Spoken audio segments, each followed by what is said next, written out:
कर रही है ग्राम स्वराज्य, जिसे हम सुराजी गांव के रूप में हम लोग इसको कार्यक्रम को प्रारंभ किए हैं।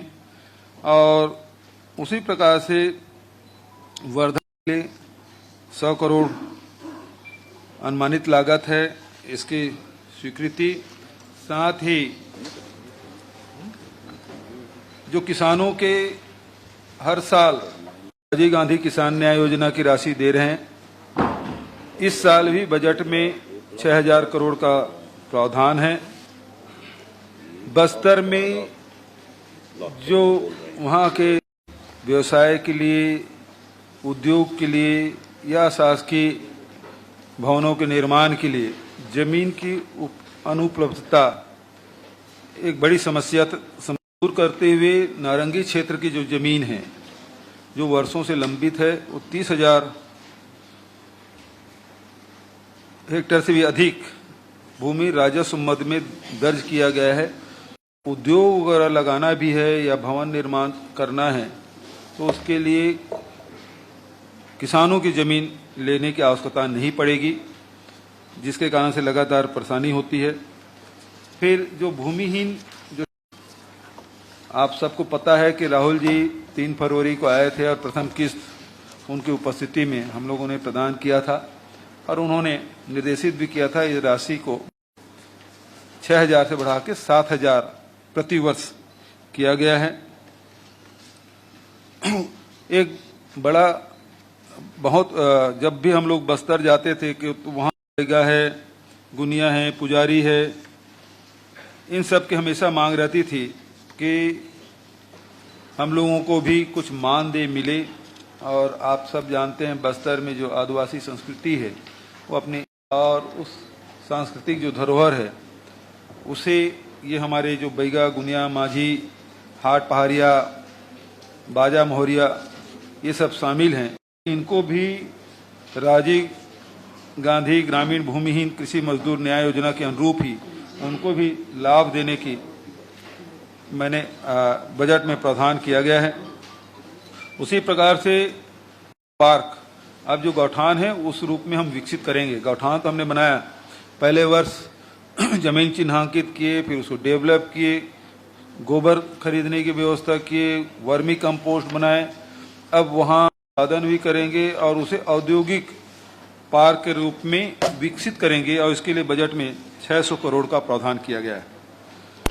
गोधन न्याय मिशन, काफी उत्पादन को भी कृषि के समकक्ष दर्जा देना, मिलेट मिशन, पूरे देश में कहीं भी कोदो, कुटकी, रागी की समर्थन मूल्य खरीदी की व्यवस्था नहीं है।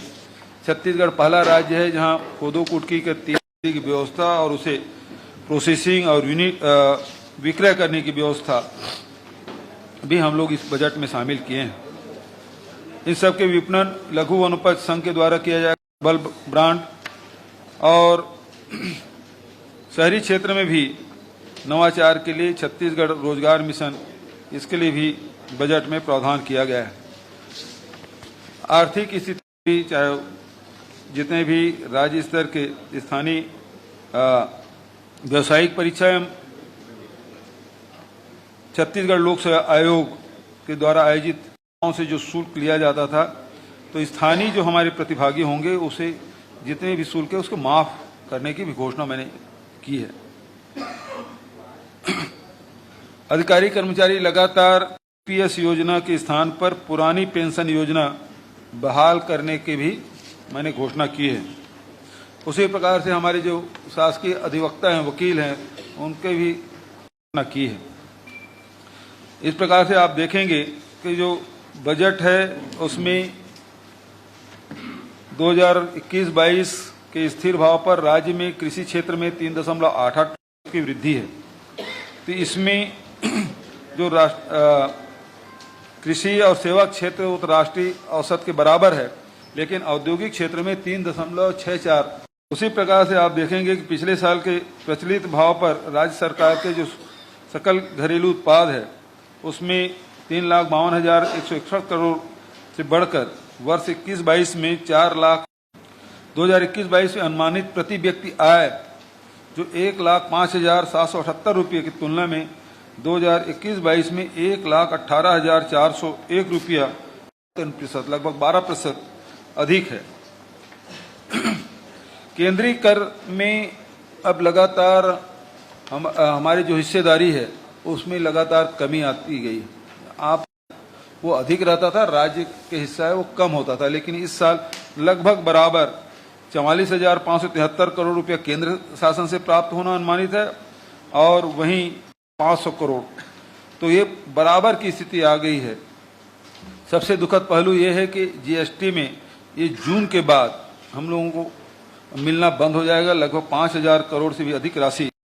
तो इसमें भारत सरकार से हमने पहले भी कहा कि इसमें कुछ विचार किया जाए ताकि जो उत्पादक राज्य है उसके अर्थव्यवस्था में प्रतिकूल लगातार मितव्ययता और हम लोग जितने भी जो खर्चे हमारे हो रहे हैं उसको ध्यान में रखते हुए आय के स्रोत पिछले वर्ष की तुलना में 27% अधिक है और जो कि भारत सरकार से जो हमको कर प्राप्त होगा उसमें केवल 1% वृद्धि का अनुमान है। जब से हमारी सरकार बनी है, पहले साल हम लोगों ने पिछली सरकार तो केवल 12 लाख किसानों के धान खरीदी कर रहे थे और 57 लाख, फिर 92 लाख मीट्रिक टन और इस साल 98 लाख मीट्रिक टन धान खरीदी हुई है, जो कि पिछले सरकार की तुलना में 9,77,000 किसानों की संख्या में वृद्धि हुई है, बढ़ोतरी हुई है। हम लोगों ने जो धान को छोड़कर अन्य फसल ले रहे हैं उन किसानों को इनपुट सब्सिडी 10,000 रुपया और 10,152 करोड़ की सहायता राशि 20 लाख से अधिक किसानों को दी गई थी। अब इस साल उस प्रावधान के लिए मैं पहले भी बताया कि 6,000 करोड़ का इस साल प्रावधान है।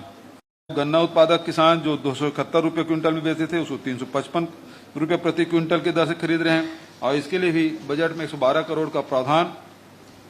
चिराग मिशन है वो पूरे 25 ब्लॉकों में संचालित किया जाएगा, जिसके लिए इस साल 200 करोड़ का उसमें प्रावधान किया गया है। फसल बीमा के लिए भी प्रावधानित किया गया है। जो फलोद्यान है, सब्जी है, उसको भी लगातार बढ़ाने का हमारा हाउस की स्थापना की जाएगी और जिसमें अत्याधुनिक गामा विकरण तकनीकी का उपयोग किया जाएगा। और उसी प्रकार से अभी भाभा एटॉमिक रिसर्च सेंटर के साइंस में जो फल है, सब्जी है, जो कीटनाशक जो हम लोग छिड़कते हैं सब्जी और फल में, तो उसमें दवाइयाँ अवशेष रह जाते हैं। तो फोटोसैनिटरी प्रयोगशाला की स्थापना और विदेशों में खासकर यदि इसकी मात्रा निश्चित मात्रा से कम हो तभी वो लोग वहाँ सप्लाई की जा सकती है, तो उसके भी उपयोग और ज़्यादा दिन तक के हम लोग इस बजट में प्रावधान किए हैं।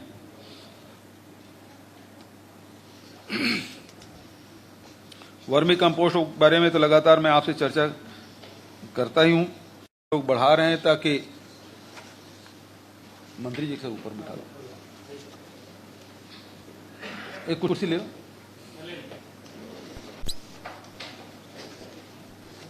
नहीं आप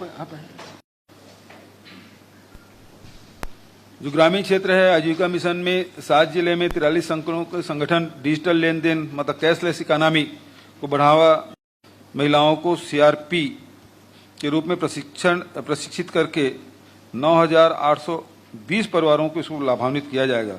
मिलाप परियोजना है जिसमें राजनांदगांव श्रमिक आए 17,315 प्रवासी श्रमिक आए हैं, उसके लिए भी 450 करोड़ का प्रावधान हमने किया है।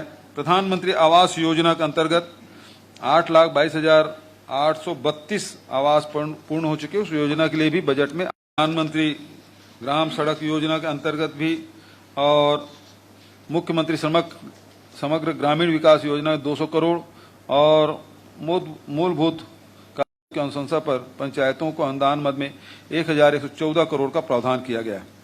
रेशम के बारे में जो लगातार हम लोग वैल्यू एडिशन कर रहे हैं, तो रैली कुकुन है जो सीधा बाहर चला जाता है तो उसे धागाकरण और उसके बाद मिलता है बहुत कीमती जो जिसे रेशम बनता है, उसके भी हम लोग यहाँ डालेंगे, जिसमें 200 सहायता समूह को लाभ मिलेगा। उसके बैंक की स्थापना की जाएगी, के उपकरण की सहायता भी इसके दी जाएगी।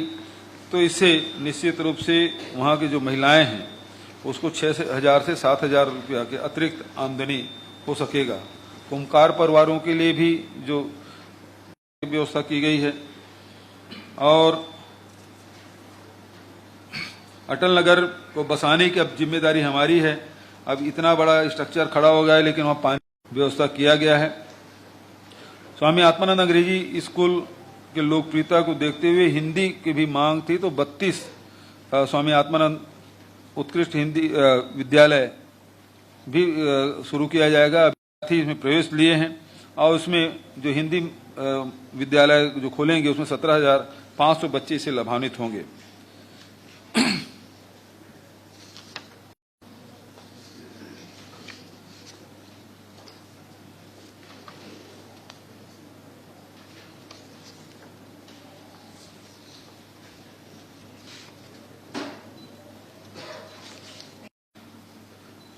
स्वास्थ्य विभाग में भी बहुत सारी भर्तियां भी हुई है और नियुक्तियां भी हुई है। 30 बिस्तर अस्पताल जगरगुंडा जहां तो वहां भी 30 बिस्तर स्वास्थ्य केंद्र, दुर्ग जिले में 10 बिस्तर एनआरसी की स्थापना और 45 नवीन पद, और खैरागढ़ में 50 बिस्तर सिविल अस्पताल भवन निर्माण। पूर और कांकेर जो चिकित्सा महाविद्यालय है उसके उपकरण खरीदी की भी इसमें व्यवस्था और 150 पदों की स्वीकृति। उसी प्रकार से रायपुर में स्नातक छात्र छात्राओं के छात्रावास निर्माण एवं कर्मचारियों के आवास की भी कैंपस से लगातार जो नालों के उपचार जो नरवा योजना है उसमें 1,950 नालों को उपचारित करने के लिए 300 करोड़ के उसमें भी लघु वनोपज खरीद रहे हैं। 2018 में आपको पता होगा कि 3 करोड़ 81 लाख रुपये की ही लघु वनोपज खरीदी होती थी। अब हम लोगों के प्रयास से की व्यवस्था की गई है। कोदोकुट की रागी के बारे में भी मैं आपसे चर्चा कर चुका हूं। जो नगरीय सुविधाएं हैं जिसमें जेनरिक मेडिसिन जो हमारी Shri Dhanvantari generic medical store है, इसके 17 करोड़ की जो दवाई है उसमें 10 करोड़ तक की उसको छूट मिली है, उसका लाभ उन्हें मिला है। अब इसे बढ़ाकर सभी नगरीय निकायों में हम लोग प्रकार से जो मुख्यमंत्री शहरी स्लम स्वास्थ्य योजना है, जो 14 नगर निगम में 60 मोबाइल एम्बुलेंस और दाई दीदी क्लिनिक का संचालन किया जा रहा था, इस योजना की भी सफलता को ध्यान में रखते हुए समस्त नगर पालिका मोर मकान मोर चिन्हारी इस योजना के लिए 450 करोड़ का प्रावधान है। आर्थिक गतिविधियों को गति प्रदान करने के उद्देश्य से नगरीय निकायों के संपत्ति के किया गया है। मिशन अमृत मिशन 2.0 में उसमें भी स्वच्छता और घरों में नल कनेक्शन प्रदान के लिए 200 करोड़ 180 करोड़ का प्रावधान है। ट्रीटमेंट प्लांट जो सीवरेज ट्रीट प्लांट के लिए कोरबा, दंतेवाड़ा, शक्ति, सूर्य नारायण, चंद्रपुर में भी 20 करोड़ का भी प्रावधान किया गया है। राजीव युवा मितान क्लब समिति और नगरीय क्षेत्र में 1,605 क्लबों का गठन किया जाएगा। इसके लिए 75 करोड़ का प्रावधान है, जिसमें उन क्लबों को प्रत्येक क्लब को साल भर में 1 लाख रुपया दिया जाएगा। नारायणपुर का मलखम्ब बहुत प्रसिद्ध है और वहाँ के बच्चे जो पारंपरिक रूप से यदि खेल कहें तो महाराष्ट्र का है, लेकिन हमारे नारायणपुर के बच्चे राष्ट्रीय स्तर पर प्रदर्शन कर रहे हैं, प्रथम पुरस्कार पाते हैं। तो मलखम्ब अकादमी की स्थापना के लिए 2 करोड़ की राशि, 1 करोड़ 70 लाख का प्रावधान है। जनप्रतिनिधियों के जो अपने अपने क्षेत्र में जो त्वरित रूप से विकास कार्य की जो मांग होती है, पहले 2 करोड़ था उसे बढ़ाकर 4 करोड़ रुपया कर। जिला पंचायत के अध्यक्षों को भी जो है 15 लाख, उपाध्यक्ष को 10 लाख, सदस्यों के 4 लाख प्रति वर्ष के मान से। और जिला पंचायत विकास निधि योजना जनपद अध्यक्षों को 5 लाख, उपाध्यक्षों को। जिला पंचायत, जनपद पंचायत, ग्राम पंचायत के पदाधिकारियों को मानदेय में भी वृद्धि की गई है। जिला पंचायत अध्यक्षों को मानदेय 15,000 से बढ़ाकर 25,000, जिला पंचायत उपाध्यक्षों को मानदेय 10,000, मानदेय 6,000 से बढ़ाकर 10,000 और जनपद पंचायत अध्यक्षों को मानदेय 6,000 से बढ़ाकर 10,000।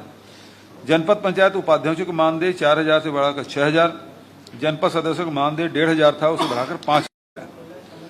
इसके लिए भी राशि की व्यवस्था की गई है। जो अधिसूचित क्षेत्र है जहां रेत खदान संचालित हो रहे हैं, वो जो राज्य सरकार के द्वारा जो नीलामी की गई थी उन क्षेत्रों में पंचायतों के द्वारा किए जाने की मैंने घोषणा की है और वहाँ कोई भी पंचायतों की सहमति के बिना एक अबूझ माड़ जो कि अभी तक के असर्वेक्षित था उस दिशा में एक महत्वपूर्ण कदम हमने उठाया। अभी तक के 9 गांव के सर्वे करके 676 किसानों का अस्थायी भू अभिलेख सर्वेक्षण करके वहां के जो किसान हैं उनको भी पट्टा देने का काम हमारा होगा। नवीन तहसील भी बनाए हैं, अनुभाग भी बनाए हैं और 7 पदों की स्वीकृति प्रदान की गई है। जो ब्लॉक मुख्यालय में अधिकारी कर्मचारी रहते हैं उसके लिए आवास की भी व्यवस्था और साथ ही जो मानव तस्करी के रोकथाम के लिए राज्य स्तर पर एंटी उसके लिए भी नवीन पद और बस्तर में जो उस समय उसे कौन सा फोर्स बोलते थे नहीं बस्तर में जो गया था उनके लगातार उनके आंदोलन भी चल रहे थे और मांग भी थी और उसको भर्ती तो कर लिया गया था लेकिन उसके कोई प्रमोशन की कोई व्यवस्था नहीं थी। तो बस्तर संभाग में कार्यरत सहायक आरक्षकों को वेतन भत्तों तथा पैठन किया गया इस बजट में। बिलासपुर और जगदलपुर के एयरपोर्ट की सुरक्षा उन्नयन किया गया है। शहीदों के सम्मान में रायपुर में छत्तीसगढ़ अमर जवान ज्योति स्मारक की स्थापना, पुलिस मेमोरियल टावर एवं अन्य निर्माण कार्य के लिए भी बजट में प्रावधान किया गया है। सड़कों की इसके अतिरिक्त भी 16,000 करोड़ के से अधिक लागत के सड़क एवं पुल निर्माण का कार्य निर्माणाधीन है। राजमार्गों के निर्माण हेतु ग्रामीण मार्गों हेतु 810 करोड़, बृहद एवं मध्यम निर्माण के लिए पुल निर्माण के लिए 315 करोड़, शहरी क्षेत्र के लिए भी 659 करोड़, नवीन कार्य के लिए 502, सड़क कार्य के लिए 365 करोड़, एवं मध्यम पुल निर्माण हेतु 103 करोड़, 8 नवीन शासकीय विश्राम गृह के लिए 3 करोड़, 15 रेलवे ओवरब्रिज के लिए 8 करोड़ 65 लाख। इस प्रकार की व्यवस्था की गई है। पहले आप लोगों की तरफ कोई सवाल हो तो सादर आमंत्रित। मुख्यमंत्री जी, मैं सामने इधर राइट साइड में सर, इधर सामने। मुख्यमंत्री जी जी, मैं योगेश मिश्रा हूं सुदर्शन न्यूज चैनल से। पहले तो आपको बधाई, आपने व्यावसायिक परीक्षा मंडल और लोक सेवा आयोग को लेकर जो आपने एक बड़ा निर्णय लिया कि जो स्थानीय बच्चे हैं उनकी जो परीक्षा शुल्क है उसको माफ किया जाएगा, उससे क्या लगता है, उसके पीछे ध्येय क्या था सरकार का? पहले ये सवाल है। दूसरा ये कि रहा है उससे जो अनएम्प्लॉयमेंट है सर, बेरोजगारी है, उसको दूर करने में कितनी सहायता मिल पाएगी? ये 2 सवाल है। देखिए, सबसे पहली बात यह है कि जो हमारे छात्र हैं बहुत ही मतलब एक तो मध्यम वर्गीय रहते हैं, निम्न बड़े मुश्किल से जो पढ़ाई कराते हैं और उसके बाद भी उनसे फीस लें, तो मैं समझता हूं कि उन बच्चों के लिए एक प्रकार की शिक्षा दिलाएं, उन बच्चों को उसका लाभ होगा। जहां तक कि आप रोजगार की बात कर रहे हैं तो रोजगार के लिए लगातार हमारी सरकार प्रयास कर रही है और 2017 में आप देखेंगे 17-18 में 22% बेरोजगारी दर था, अब वो घट के 2-2। मुख्यमंत्री जी, मेरा सवाल ये था, इसे देखिए शासकीय पद वो और इसमें जो भर्ती हम लोगों ने किया अभी 40,000 का किया है, करीब 1,73,000 पद हमारे रिक्त हैं। उसे लगातार हम लोग जैसे जैसे विभागों की डिमांड होती है और वित्तीय व्यवस्था होती है वो हर साल जहां वो लोग 565 हर साल भर्ती कर रहे थे एवरेज में, हमारी सरकार में 1200-1300 वृद्धि कर रहे हैं। 12,000 होगा, 5,000 होगा क्योंकि 40,000 किए हैं तो 3 साल में 13-39, तो 13,000 के आसपास हम लोग कर रहे हैं। पिछले सरकार में 5,000 के हिसाब से कर रहे थे प्रति वर्ष एवरेज में, और हमारी सरकार में वो 13,000। जी, ये छत्तीसगढ़ मॉडल जो है वो किस ढंग से परिलक्षित हो रहा है, थोड़ा सा सरल शब्दों में जानना चाह रहा था मैं। देख, छत्तीसगढ़ मॉडल, बधाई इस बात के लिए भी दे रहा हूँ कि पेंशन बहाली योजना पर कई मैसेज, 15-20 लोग भी खुश होंगे, आपने उनको भी खुश किया, इसके लिए बधाई आपको। विधायक लोग ही नहीं क्यों खुश होंगे, जो पेंशनधारी वो खुश होंगे। नहीं, पेंशन योजना के अंदर जो 2 से 4 करोड़ आपने किया उसके लिए वो पेंशन नहीं है, वो क्षेत्र विकास निधि है। मैं वो छत्तीसगढ़ ये है कि छत्तीसगढ़ मॉडल ये कि आम जनता के जेब में पैसा जाना चाहिए, चाहे वो मजदूर हो, चाहे वो आदिवासी हो, चाहे वो अंसारी हो, चाहे उद्योगपति, सबके जेब में पैसा जाना चाहिए, उसकी व्यवस्था सरकार कर रही है। तो ये इस योजना से जहां मजदूरों के, किसानों के जेब में पैसा जाएगा तो उद्योग चलेगा, व्यापार चलेगा, जनता के जेब में पैसा जाना चाहिए। जी हाँ सर, मेरा प्रश्न ये है कि आपने कहा है कि रेत खदानों के संचालन से ग्राम पंचायतें सशक्त होती, तो इसमें रॉयल्टी शेयर का कुछ हिसाब किताब वो तो है ही, वो तो पहले ही तय है, वो तो सब उसी को जाना है। मुख्यमंत्री जी, पहले से जो मिलता था उसे हम दोगुना करके देंगे।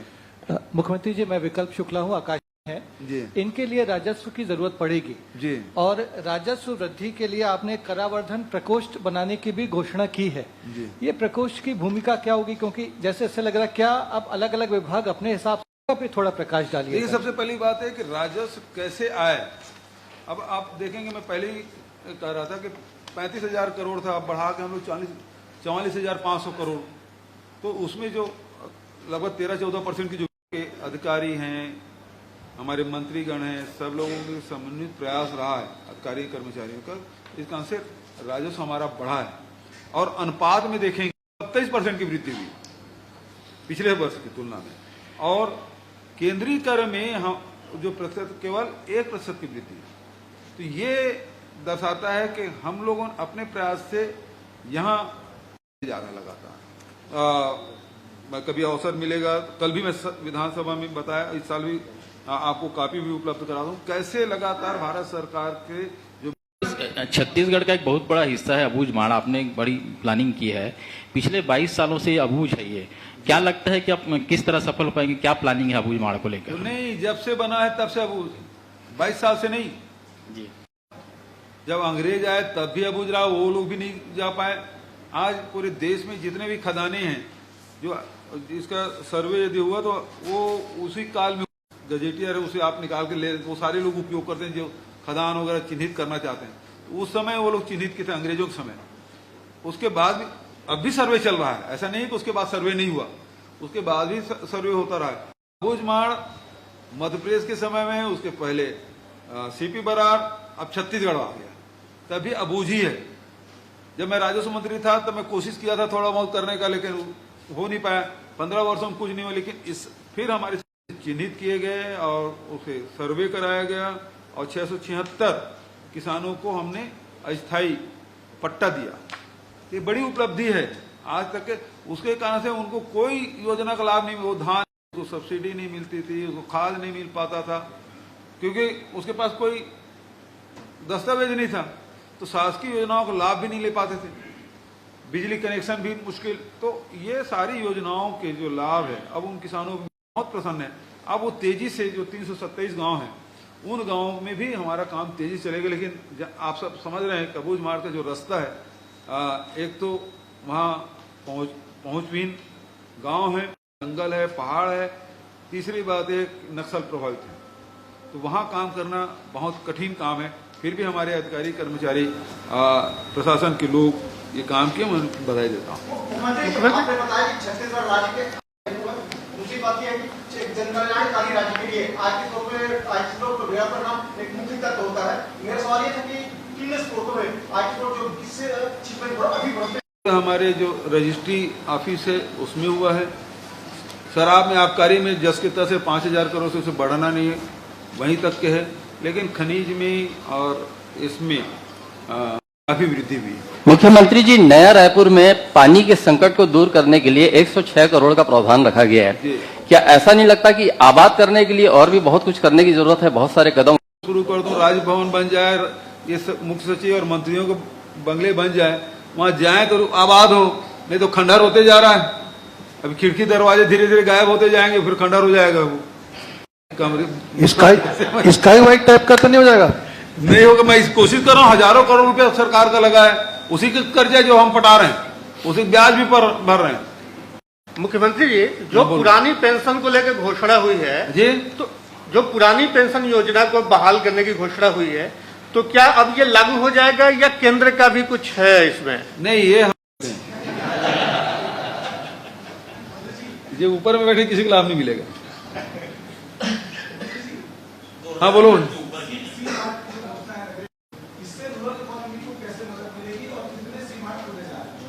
देखिए, इसमें हमने इसमें 5 करोड़ का प्रावधान किया है और हर जिले में, हर नगरीय निकाय क्षेत्र में इसे खोलने का हमारा प्रयास हो, या फिर जो कैंपा के द्वारा जितने भी ग्रामीण क्षेत्रों में, वनांचल क्षेत्रों में जितने भी निर्माण हो रहे हैं हमारे, मान लो इधर आप कोरबा जिले हैं, चांपा जांजगीर, कोसा का काम होता है, बुनकरों का काम होता है, वो सब दिया है, राइस मिल दिया, हालर का दिया है, उससे जो उत्पाद होगा उसके विक्रय वहाँ किया जाएगा, तो एक बाजार उनको मिलेगा। मुख्य रूप से बात अभी तक के देखने में ये आ रहा था, तो करने में सक्षम है लेकिन विक्रय करने में असफल हो जाते हैं और इस कारण से जितने भी योजनाएं हैं वो असफल हो जाती है। तो ये जब विक्रय की व्यवस्था हम कर देंगे, यदि वहाँ के उत्पादक जो है, गांव हमारा उत्पादन का केंद्र बने और शहर है वो, उसको सुनिश्चित होना चाहिए कि जो मैं सामान तैयार कर रहा हूं उसका विक्रय होगा और उसका रेट मुझे मिलेगा, उस रेट पहले भी तय रहेगा। नहीं पता चले से बचाने के लिए सही रेट मिले और आर्थिक रूप से निश्चिंत रहे कि हाँ मैं इतना मेहनत कर रहा हूं, इतना काम कर रहा हूं, इतना उत्पादन कर रहा हूं, मुझे इतना लाभ मिलेगा। तो विक्रय की जो दुश्चिंताएं हैं उसकी।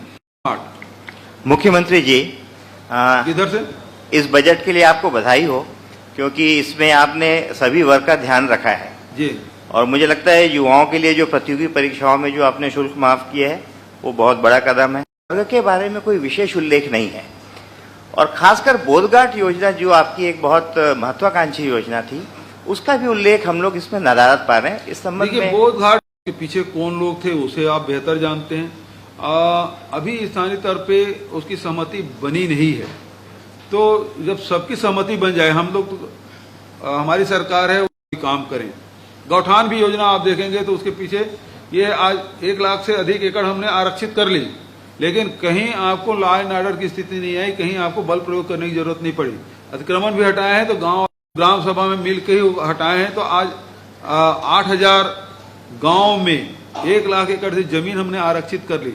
इतना बड़ा किसी के पास, आप किसी सरकार के पास आपको जमीन आपको मिलेगा नहीं। तो हर गांव में आप उसी का नेशनल पार्क में भी डेवलप करेंगे। तो हमारे औद्योगिकरण के ग्रामीण क्षेत्र में जो लघु उद्योग स्थापित करने के लिए भी हमारे पास जमीन हो गया। तो बोधघाट भी आम वहाँ के जो आदिवासी हैं, वहाँ के निवासी हैं, सबकी सहमति जिस दिन बन जाएगी तो उसको शुरू करेंगे। बिना सहमति के कोई काम नहीं करेंगे। आदिवासियों की बात है, उसकी संस्कृति बचाने के लिए मैं पहले बताया कि उसमें जो बैगा है, गुनिया है, पुजारी है, हाट में काम करने वाले हैं, जो मोहरी वादक हैं, उन सब उसे सहयोग करने की व्यवस्था उसमें की गई है ताकि उसकी संस्कृति बची रहे।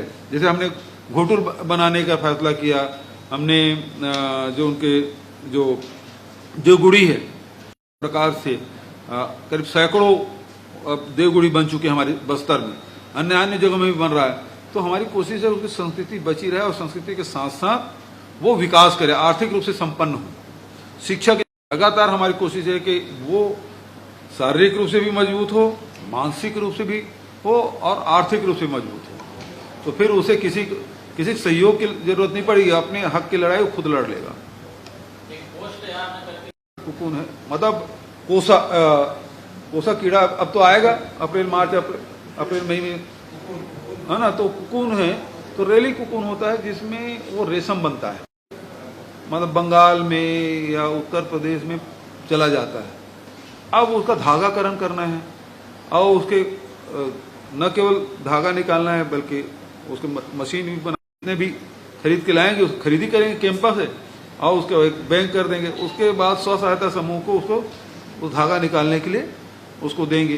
तो उससे 200 जो स्व सहायता समूह है उसे लाभ, उसके कारण से 6000 से 7000 रुपये महीना उनका अतिरिक्त आमदनी। घर में जब खाली बैठे हैं तो उसको रेशा निकालेंगे और धागाकरण करेंगे। तो केवल अब वो कुकुन को बेच देते थे तो जो रेट मिलता था, लेकिन अब उसका बैंक बनाएंगे, उसमें भी रेट मिलेगा। दूसरा उसका धागाकरण करेंगे तो उसका काम मिलेगा, रोजगार मिलेगा। और फिर और आगे तो बुनाई भी काम यहाँ शुरू करेंगे। तो एक एक कदम वो